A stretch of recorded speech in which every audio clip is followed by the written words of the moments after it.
Hello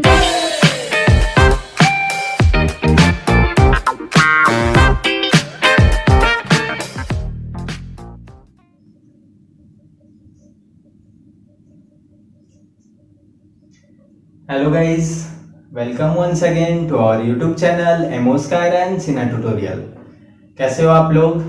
आई hope so better होगे, fine होगे, मस्त होगे घर पे, है ना।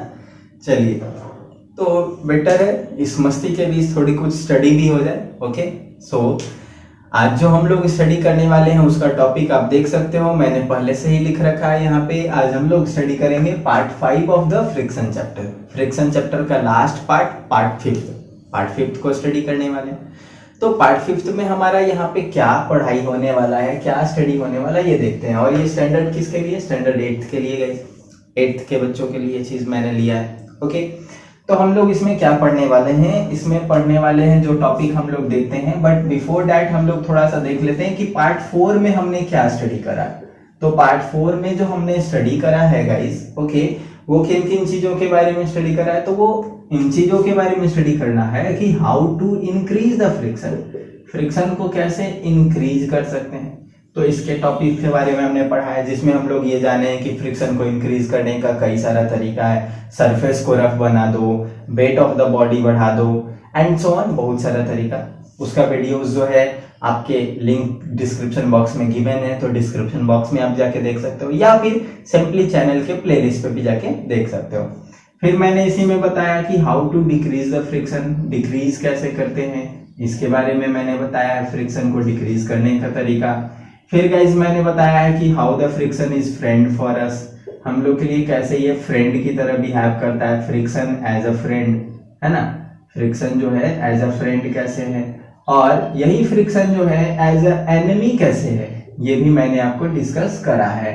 तो एनिमी इसलिए है क्योंकि कभी कभी ये हमारे मुताबिक काम नहीं करता है, जैसा हम लोग थिंक करते हैं, whatever we think about that, कि सरफेस पे हम लोग इजिली स्लाइड करें, हमारा साइकिल जो स्मूथली रन हो, एंड अगर वैसा हैपन नहीं होता है तो हम लोग उस समय फ्रिक्शन को as a enemy, as a foe मानते हैं, है ना। एनिमी या फो मानते हैं, फो भी कई सारे बुक में लिखे हुए रहते हैं। तो फो मतलब वही होता है दुश्मन या एनिमी। ओके, तो फ्रिक्शन को उस समय हम लोग फो मानते हैं, लेकिन जिस समय फ्रिक्शन हमारे लिए हेल्पफुल रहता है, अच्छा काम करता है, जैसे अगर हम लोग को गिरने से रोकता है, गिरने से बचाता है, तब हम लोग उस समय क्या करते हैं? Friction is friend for us. Okay, so that's all that I have described in the part 4, and now in the part 5 we are going to study about the fluid friction.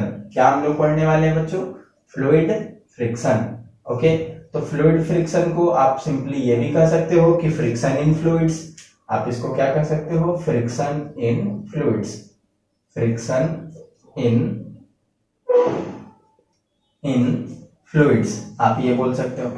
तो जितने भी फ्लूइड्स हैं उनमें जो friction देखना है हमें, तो ये फ्लूइड्स का मतलब क्या हुआ? तो फ्लूइड्स का मतलब होता है ऐसे सब्सटेंस, द सब्सटेंस या the matter that can flow is called fluids, जिसमें फ्लो होने का कैपेसिटी हो। तो ये फ्लो होने का कैपेसिटी किस किस में होता है भाई? तो ये फ्लो होने का कैपेसिटी होता है हमारे लिक्विड में और हमारे गैसेस में।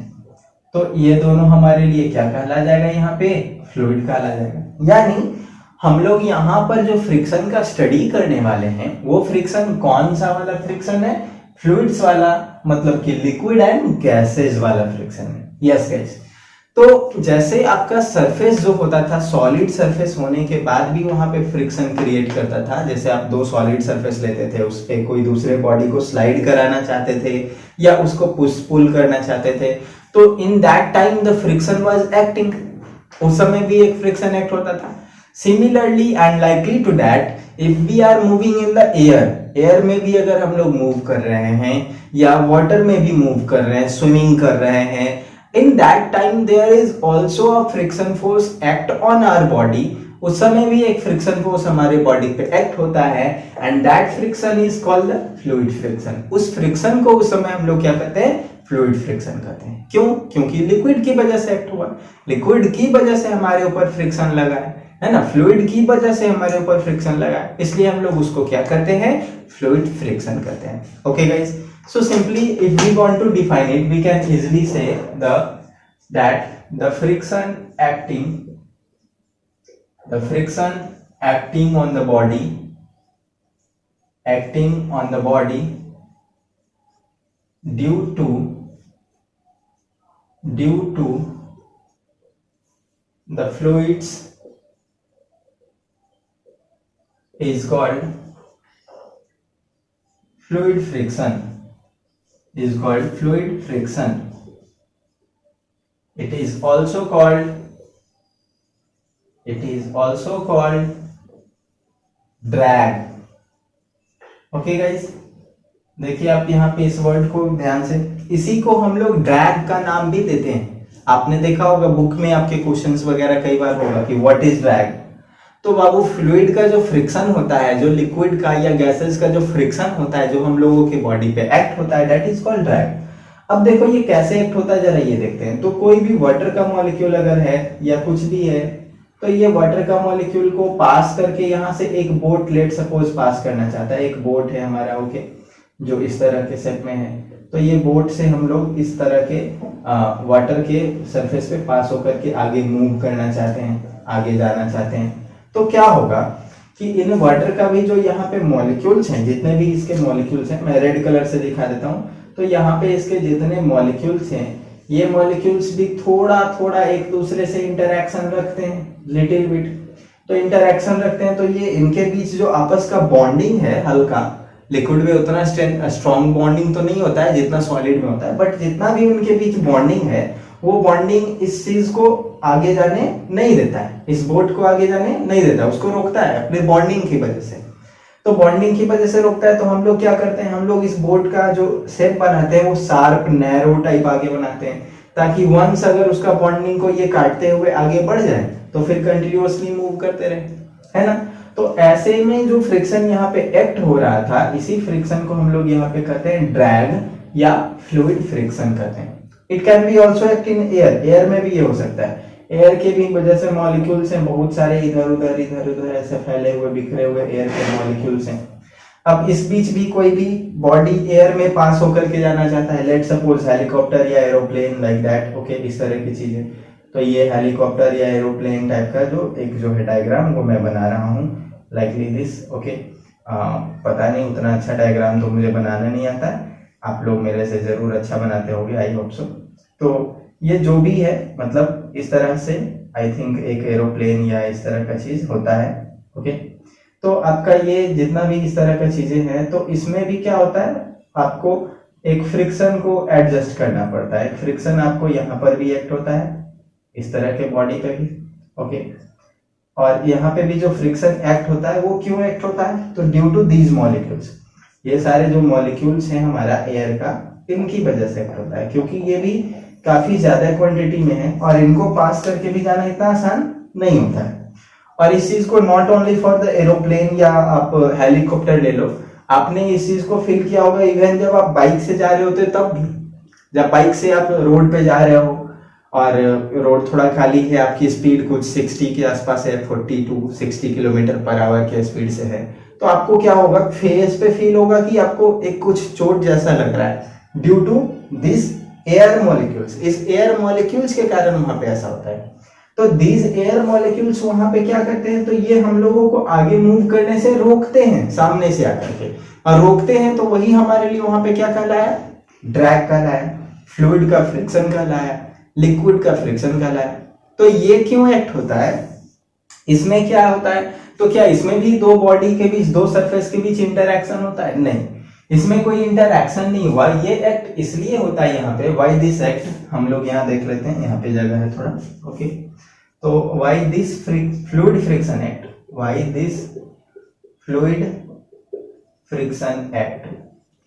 तो फ्लूइड फ्रिक्शन के एक्ट होने का रीजन होता है, इसका सबसे मेन थिंग, कि इसके मॉलिक्यूल्स के बीच का थोड़ा bonding strength, the bonding strength between, bonding strength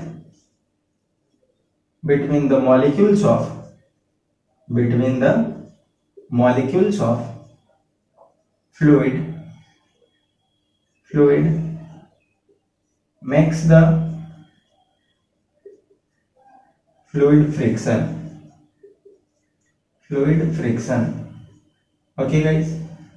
यूं आप समझ सकते हो कि जो एक मॉलिक्यूल है एयर का, लेट सपोज ये मॉलिक्यूल है और ये दूसरा मॉलिक्यूल है, तो ये सब भी एक दूसरे से थोड़ा लिंक रहता है, हल्का, एक दूसरे से अपार्ट अपार्ट भी रहता है, दूर दूर भी रहता है, लेकिन थोड़ा कुछ लिंक रहता है। लाइक दिस, मान लो ऐसे ये लिंक है, तो अब ऐसे ये लिंक्ड है एक दूसरे से, और यहाँ पे से कोई दूसरा बॉडी अगर ये पास होना चाहे, तो पास होना चाहे तो डेफिनेटली क्या करेगा, इसको ये प्रिवेंट करेगा, इसको रोकेगा। तो जब तक आप इसके ये पार्ट को तोड़ोगे नहीं, जब तक आप इसको अलग नहीं करोगे इन दोनों मॉलिक्यूल के बॉन्डिंग को, तब तक आपको फ्रिक्शन लगता रहेगा। और जैसे ये अलग हो जाएगा तो ये साइड साइड से इधर से फ्लो करके निकल जाएगा। आप सामने से अगर आ रहे हो और ये आपस में लिंक्ड है, यहाँ पे ये एयर का मॉलिक्यूल, सामने से आप ऐसे आ रहे हो, तो जब तक ये टूटेगा नहीं तब तक क्या होगा, आप आगे नहीं बढ़ पाओगे। तो ये इजिली टूट तो इजिली जाता है, मतलब उतना ज्यादा हैवी फोर्स नहीं लगाना पड़ता है, लेकिन फिर भी एक लिटिल बिट फोर्स वहां पे एग्जर्ट होता है। तो यही तोड़ने के लिए जो आपको फोर्स एग्जर्ट करना पड़ा, वो फ्रिक्शन वहां पे फ्लूइड फ्रिक्शन का रीजन बनता है। Okay guys, so that's what is the fluid friction. और फ्लूइड फ्रिक्शन क्यों एक्ट होता है, तो इन बॉडी के मॉलिक्यूल्स के बीच स्ट्रेंथ होने के कारण, मॉलिक्यूल्स के बीच एक बॉन्डिंग होने के कारण ये एक्ट होता है। ओके, जो इस तरह की चीजों में होता है। तो अब इसको प्रिवेंट करने के लिए भाई हम लोग क्या करते हैं, तो इसको प्रिवेंट करने के लिए हम लोग जो बॉडीज यूज करते हैं इस तरह के लिक्विड्स में या इस तरह के फ्लूइड्स में, उनका सरफेस जो बनाते हैं, उनका सरफेस कैसा बनाते हैं, स्ट्रीमलाइंड बॉडी टाइप बनाते हैं। कैसा बनाते हैं, स्ट्रीमलाइन बॉडी। तो उस टॉपिक को हम लोग देख लेते हैं कि स्ट्रीमलाइन बॉडी क्या है। तो तब तक मैं इसको इरेज करता हूँ guys. Okay,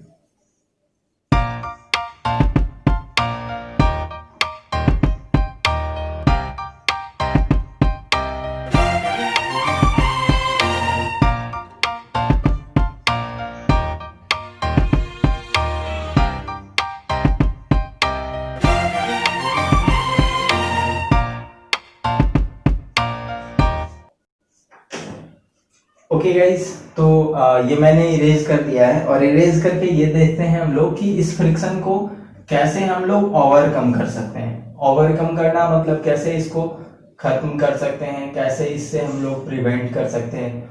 overcome to drag, drag पे कैसे ओवरकम किया जा सकता है। तो ओवरकम करने का जो तरीका है हमारे पास वो क्या क्या है। सबसे पहला तरीका है हमारा यही कि हम लोग जितने भी बॉडीज यूज करने वाले हैं इस ड्रैग में, जितने भी तरह की बॉडी यूज करने वाले हैं, उनको हम स्ट्रीमलाइंड बॉडी बना दें, SLB बना दें।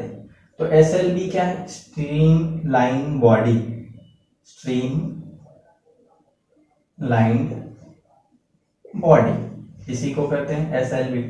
तो इसको स्ट्रीम के अकॉर्डिंग हम लोग क्या करते हैं, ये बना देते हैं, स्मूथ बना देते हैं कि ये स्ट्रीम को पास करता हुआ, धारा को पार करता हुआ चला जाए। तो इस तरह के बॉडी बनाने में होता क्या है, in this SLB we make the body sharp in the front side so that it can easily tear the bond of या linking of fluid molecules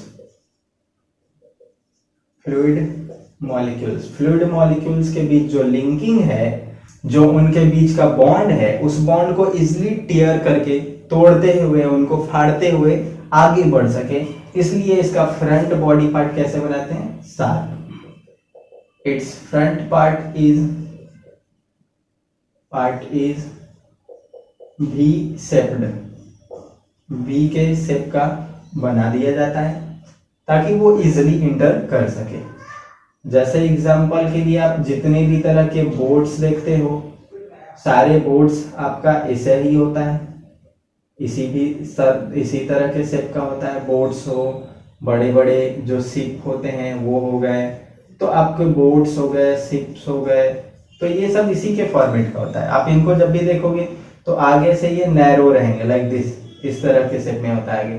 तो आगे ये कैसा शेप बना, V शेप बना, है ना। बोट हो या शिप हो, बड़े बड़े शिप भी आप देखोगे तो वो इसी तरह के रहते हैं, बड़े बड़े शिप्स जिसपे आप बिल्डिंग्स टाइप भी ऐसा ऐसा कुछ कुछ बना हुआ रहता है, अपना घर वगैरह बना हुआ रहता है, लाइक दैट। ओके, तो इस तरह के भी जो बड़े बड़े शिप्स होते हैं उनमें भी आप यही चीज देखोगे, इनमें भी यही चीज आपको देखने को मिलता है कि आगे फ्रंट का जो साइड है वो वी शेप का बना होता है, शार्प बना होता है, नोकीला, ताकि ये इजिली इस पानी को पार करके जा सके। इसके अलावा आप कोई अनदर एग्जांपल फिर एयर वाले में भी देख सकते हो, एयर में भी जो जो मूव करता है ऐसे बॉडीज को भी देख सकते हो। तो एयर में मूव करने वाले बॉडीज आपके हो गए एरोप्लेन, एरोप्लेन आपका हो गया हेलीकॉप्टर, हेलीकॉप्टर इटीसी। तो इस तरह की जितने भी चीजें हैं जो आपके मूव करते हैं किसमें, एयर में और फ्लूइड्स में, उन सब के लिए क्या किया जाता है, तो उन सब के लिए वी शेप टाइप का बॉडी बनाया जाता है, जिसको हम लोग स्ट्रीमलाइंड बॉडी कहते हैं, स्ट्रीमलाइंड बॉडी। ओके गाइज, क्योंकि इनका जो बॉडी है आगे से शार्प बना दिया जाता है, तो यही स्ट्रीमलाइन बॉडी है। अब हम लोग यहाँ पे ये देखते हैं कि फैक्टर्स ऐसे कौन कौन से हैं जो इसको अफेक्ट करते हैं। What are the factors that affect it, factors affecting the fluid friction, fluid friction को कौन कौन से फैक्टर्स अफेक्ट करते हैं। तो फ्लूइड फ्रिक्शन को अफेक्ट करने वाले फैक्टर्स क्या क्या हैं। पहला फैक्टर है shape of the body, shape of the body, body का शेप कैसा है ये, अगर फ्लैट शेप है, फ्लैट, तो फ्रिक्शन ज्यादा होगा, अगर फ्लैट की जगह नैरो टाइप का शेप है तो फ्रिक्शन कम होगा। दूसरा नेचर ऑफ दैट फ्लूइड, उस फ्लूइड का नेचर कि वो फ्लूइड जो है वो कैसा है। अगर वो फ्लूइड एयर का है तो और कम रहेगा फ्रिक्शन, अगर वही फ्लूइड एयर का नहीं होकर के लिक्विड का है तो थोड़ा ज्यादा रहेगा friction comparatively. So third factor यहाँ पे क्या हो सकता है गाइस, ये हम लोग देखते हैं। तो third factor can be the viscosity of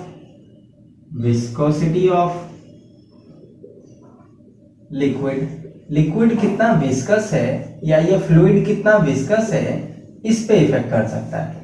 जैसे ये लिक्विड या फ्लूइड अगर बहुत ज्यादा चिपचिपा है, स्टिकी नेचर का है ना, तो स्टिकी नेचर का है तो उसमें ये मूवमेंट होना और ज्यादा मुश्किल होगा।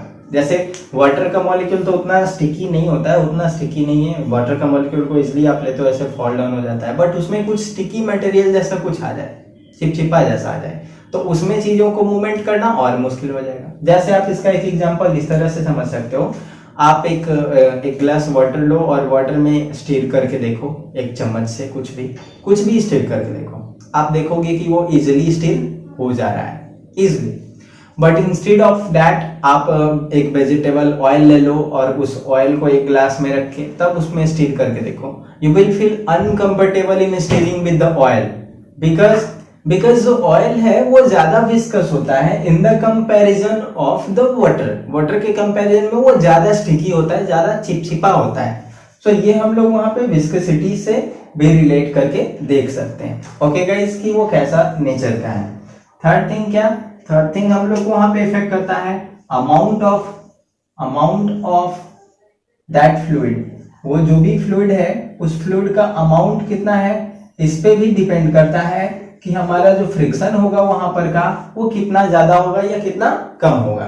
ठीक है, अमाउंट ऑफ फ्लूइड, जैसे अमाउंट ऑफ फ्लूइड यानी कि आप एयर ही सपोज कर लो, तो एयर का जो अर्थ पे रेशियो है वो काफी ज्यादा है, और अर्थ के जैसे जैसे आप ऊपर उठते हो, ऊपर उठने के बाद जो अर्थ पे एयर का रेशियो है वो काफी कम है। कहने का मतलब ग्राउंड लेवल पे आपका एयर मॉलिक्यूल्स बहुत ज्यादा मिलता है, तो आपको जितना ज्यादा ग्राउंड लेवल पे कोई चीज मूव कराने में आपको दिक्कत होगा, उससे कम दिक्कत ऊपर मूव कराने में होगा, क्योंकि ऊपर जो मॉलिक्यूल्स है, नंबर ऑफ मॉलिक्यूल्स वो काफी कम है। तो इसी बॉडी को यहाँ पे मूव कराए तो ये बहुत इजीली मूव करेगा, और इसी बॉडी को यहाँ पे मूव कराए, ये नीचे में मूव कराए तो ये बहुत डिफिकल्ट होगा, क्योंकि नीचे मॉलिक्यूल्स, नंबर ऑफ मॉलिक्यूल्स ज्यादा होते हैं। तो अमाउंट ऑफ फ्लूइड्स पे भी ये डिपेंड करता है। Okay guys, so these are the factor on which fluid friction affect, fluid friction जिस पे ये डिपेंड करता है। इन फैक्टर्स की भी बात मैंने कर ली है। इधर मैंने फ्रिक्शन को कैसे ओवरकम करते हैं स्ट्रीमलाइन बॉडी बना करके, इसकी भी बात मैंने कर ली है। ओके, तो हम लोग इस चैप्टर में इतना कुछ स्टडी कर लिए।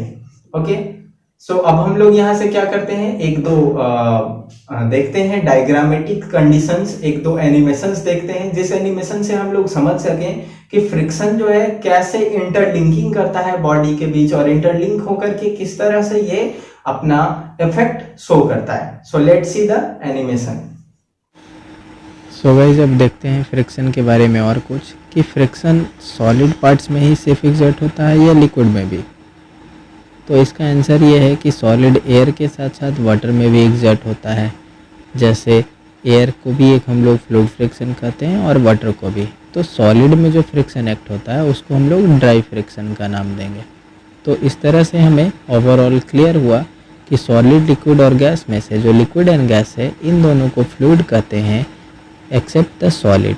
ओके गाइज, सो हम लोग इस तरह से फ्लूइड फ्रिक्शन को पढ़ने वाले हैं जिनका फिक्स शेप ना हो, जो इजीली डिफॉर्म हो सके, ऐसे चीज़ों के बारे में। तो फ्लूइड फ्रिक्शन होता क्या है, चलिए इसको एक एग्जांपल से अंडरस्टैंड करते हैं। जैसे वाटर के ऊपर जैसे ये बॉल अगर रन कर रहा है तो इस बॉल में भी एक फ्रिक्शन होगा। सिमिलरली एयर में भी एक रेसिस्टेंस होता है। तो एयर में जैसे कोई पत्थर हम लोग फेंक रहे हैं तो इस पत्थर को एयर जो है वो रोकता है, प्रिवेंट करता है आगे मूव करने से। तो this air is also exerting a resistance as like the water exerting the resistance in the body. यहाँ फिश है एक जो वाटर में रन कर रहा है, तो इसके ऊपर भी एक वाटर का रेसिस्टेंस फोर्स एक्ट हो रहा है एज लाइक द एयर। तो इन दोनों के ही रेसिस्टेंस को ही हम लोग ड्रैग कहेंगे और इसको ही फ्लूइड फ्रिक्शन कहा जाता है। तो फ्लूइड फ्रिक्शन तीन चीज़ों पे डिपेंड करता है। फर्स्ट जो है नेचर ऑफ फ्लूइड पे डिपेंड करता है कि फ्लूइड का नेचर कैसा है। मीन्स व्हाट, अब फ्लूइड जो है वो ज़्यादा विस्कस है या स्लोअर है। इसको एक एग्जांपल से समझते हैं। एक body A to B air में मूव करना चाह रहा है और एक body A to B water में मूव कर रहा है। व्हाट वी विल ऑब्जर्व कि एयर में ये ज़्यादा जल्दी पहुंच गया वाटर के कंपैरिजन में। क्यों? क्योंकि वाटर का थिकनेस ज़्यादा था। तो थिकनेस ज़्यादा होगा तो फ्लूइड फ्रिक्शन भी ज़्यादा होगा। ओके गाइज, क्योंकि थिकनेस जो होता है वो डायरेक्टली प्रोपोर्शनल होता है विस्कोसिटी के। विस्कोसिटी का मतलब चिपचिपापन, और चिपचिपा होने की वजह से फ्लूइड को ये रोकता है फैलने से। तो विस्कोसिटी ऑफ वाटर ज़्यादा था एयर से, इस वजह से वाटर में जो फ्रिक्शन आया वो ज़्यादा आया। इसी तरह विस्कोसिटी हनी का ज़्यादा है वाटर से, तो हनी में जो फ्रिक्शन होगा वो ज़्यादा होगा वाटर के कंपैरिजन में। तो फर्स्ट यही था हमारा, नेचर ऑफ फ्लूइड पे डिपेंड करता है। सेकेंड है speed of the object. So speed of the object पे भी फ्लूइड फ्रिक्शन डिपेंड करता है। जैसे जैसे स्पीड बॉडी का हायर होगा फ्लूइड का फ्रिक्शन भी उतना ही ज़्यादा एक्ट होगा। जैसे एक एग्जांपल के लिए, अगर एक कार 100 माइल पर आवर से मूव कर रहा है तो इस पर मोर ड्रैग होगा in compare to another car which moving with 50 mile. तो इन दोनों के अलावा, नेचर ऑफ फ्लूइड और स्पीड के अलावा, क्या और कोई फैक्टर है जिस पे ये डिपेंड करता है? Yes, the third factor. Exactly, third factor क्या है? Shape of the object. Object के शेप पे भी ये डिपेंड करता है। और ऑब्जेक्ट का शेप मीन्स टू व्हाट, इसमें जैसे आप एक एरोप्लेन ले लो तो एरोप्लेन का कैसा शेप होता है? ये आगे में शार्प होता है। ये एक डब्बे की तरह क्यों नहीं होता है? एक मछली ही ले लो तो मछली का शेप जो होता है वो आगे में शार्प होता है। इसका भी शेप जो होता है इसलिए ऐसा बना हुआ था ताकि ये इजीली वाटर में रन कर सके। ओके, तो इनके शेप पे भी डिपेंड करता है और इनका शेप जो है यही हमारा कहलाता है स्ट्रीम लाइंड शेप। इन सारे बॉडी का शेप जो आगे में शार्प बनाया जाता है, नुकीला बनाया जाता है, इस तरह के शेप होने को स्ट्रीम लाइनिंग कहते हैं। और स्ट्रीम लाइनिंग क्यों किया जाता है? ताकि फ्लूइड फ्रिक्शन जो है मिनिमम लगे। अब आप एक कार को ही देख लो, कार का ऐसा शेप इसलिए होता है ताकि इस पर फ्लूइड फ्रिक्शन लेस लगे इन कंपेयर टू बस। बस में जो आगे का सरफेस होता है वो फ्लैट होता है, तो उस पर जो फ्लूइड फ्रिक्शन लगेगा यानी ड्रैग लगेगा वो मोर होगा in compare to a car. So overall fluid friction depends on these three things. Okay guys, so यही हमारा आज का डिस्कशन था फ्लूइड फ्रिक्शन के बारे में। सो दैट्स ऑल फॉर टुडे। ये हमारा सारा चैप्टर का जो कंक्लूजन था, जो भी पॉइंट्स थे, जितने भी टर्म्स थे, उन सबको मैंने डिस्क्राइब कर दिया है। Okay, So that's all for the today and that's all for the friction chapter also. तो friction chapter आपका यहाँ पे खत्म होता है and you can make the different questions numericals from the friction chapter from your book and the assignments that I used to give you also. Okay, आप उन frictions के assignment और इन सब चीज़ों को बनाओ और आपको कोई भी दिक्कत होता है तो आप मुझे comment section में बताओ कि सर मुझसे ये problem नहीं बना या ये क्वेश्चन था जो सॉल्व नहीं हो पाया. Okay, I will surely definitely give the answer of that in your comment box. Okay guys, so comment करो जल्दी से जल्दी जो भी आपको डाउट्स हो रहे हैं और वीडियो को लाइक करो, सब्सक्राइब करो एंड फ्रेंड्स के बीच गाइज शेयर करो. ओके, ताकि आपके फ्रेंड्स भी इन चीज़ों को पढ़ पाए, समझ पाए. ठीक है, so that's all for today. Bye bye, फिर मिलते हैं अगले वीक.